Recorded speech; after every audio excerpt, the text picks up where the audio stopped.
రాజకీయాలు 2024 ఎన్నికల తర్వాత పూర్తిగా మారిపోయాయి. టీడీపీ, జనసేన, బీజేపీ కలిసి పోటీ చేసి ఘన విజయాన్ని సాధించడం రాష్ట్ర చరిత్రలో అరుదైన సంఘటన.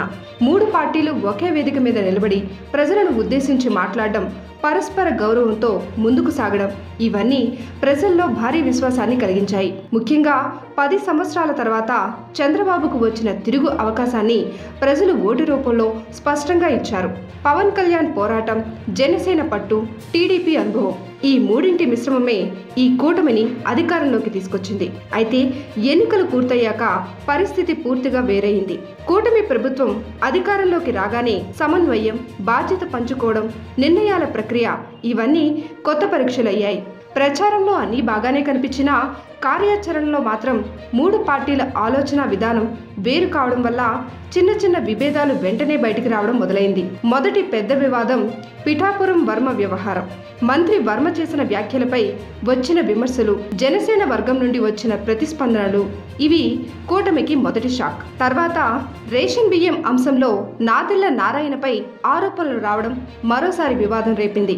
ఈ ఘటనల తర్వాత పవన్ కళ్యాణ్ హోంశాఖపై చేసిన వ్యాఖ్యలు బాగా చర్చనీయాంశమయ్యాయి. పవన్ కళ్యాణ్ కావాలనే విమర్శించారా లేదా ప్రాంతీయ నేతల నిర్లక్ష్యం వల్ల మాట్లాడాల్సి వచ్చిందా అనే చర్చలు సోషల్ మీడియాలో భారీగా జరిగాయి. అయితే టీడీపీ నాయకత్వం ఈ అంశాన్ని పెద్దది కాకుండా తక్షణమే అంతర్గతంగా పరిష్కరించింది. అసలు గొడవ ఎక్కువ చర్చకు దారితీసింది.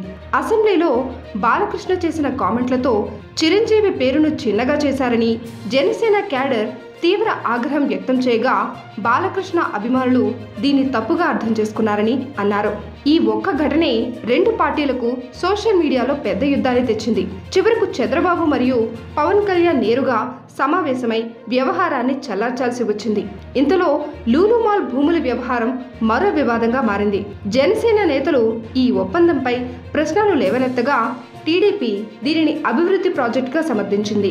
ఒకే కూటమిలో ఇరు పార్టీలు లక్ష్యాలు ఒకటే అయినా ఆచరణలో సందేశాలు మాత్రం విభిన్నంగా కనిపించాయి.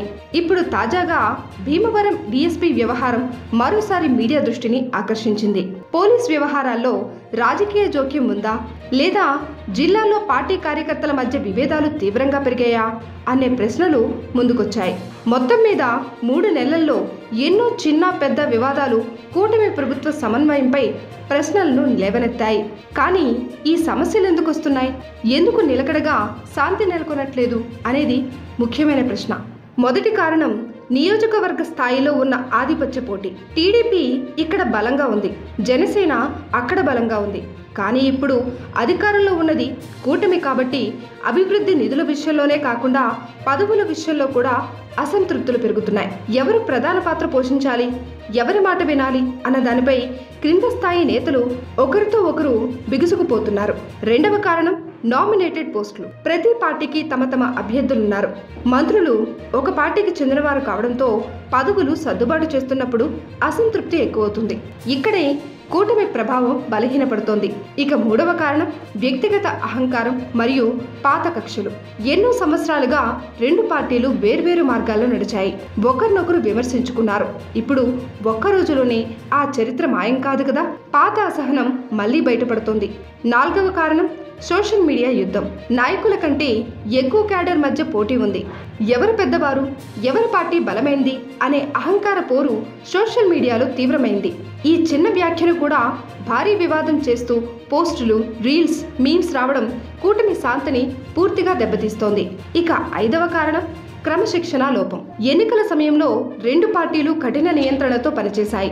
కానీ అధికారంలోకి రాగానే క్యాడర్ పూర్తి స్వేచ్ఛగా వ్యవహరిస్తోంది. దీనివల్ల ఇరు పార్టీల అగ్రనేతలే తమ సమయాన్ని గొడవలు పరిష్కరించడానికే ఎక్కువగా ఉపయోగిస్తున్నారు. ఇవన్నీ జరుగుతున్నప్పటికీ అగ్రనేతల వైపు చూస్తే మాత్రం స్థిరత్వమే కనిపిస్తోంది.